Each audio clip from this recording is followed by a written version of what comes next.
there's sort of a bias that comes to large churches in that when a church begins to grow and with any size, that it becomes bureaucratic, difficult to deal with.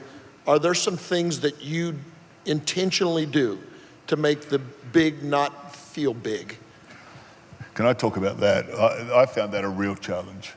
I just talked about, we started as a very relational family church, and then as things go on, there was a time when pretty well I had connection with every staff member and knew them all by name. Now, when we have our staff meetings, I can honestly say I feel like I've never even seen some of them before, and they're my staff. I have no clue who they all are.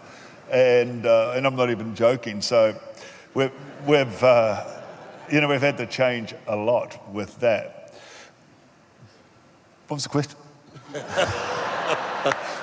The bias against big church and making it feel bureaucratic versus... Yeah, and I've got an answer. But I must just quickly tell you this. We had a guy come in, a consultant come in, and he says to me, Brian, as a child, you definitely would have been diagnosed ADHD. He said, but as an adult, we call that an entrepreneur. So I took that as a compliment. So what was the question?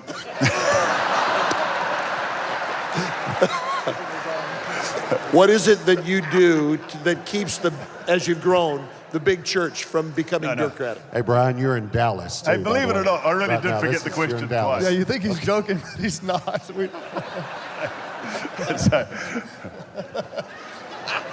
We started as a family, and I got an answer. Don't distract me. I'll have to ask the question again. I found it a huge frustration. I called it the big grey in the middle. We had to ban in our church, Brian said, because sometimes, people say, well, that's what Brian wants, that's what Brian said. But Brian said, when it's been through a few layers of bureaucracy with different people's spirits on it and then different people's agendas on it, by the time it gets to the people, it reaches, even if the words Brian said are the same, the spirit behind it and the attitude that comes with it.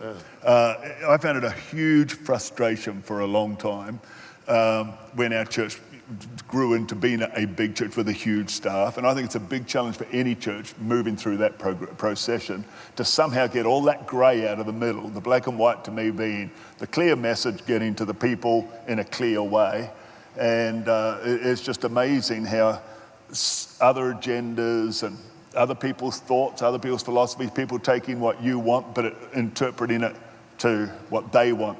Those sorts of things for me in leadership were a huge challenge. And to be honest, again, I think we had to restructure a whole lot of things about the way we work to have clearer channels all the way down.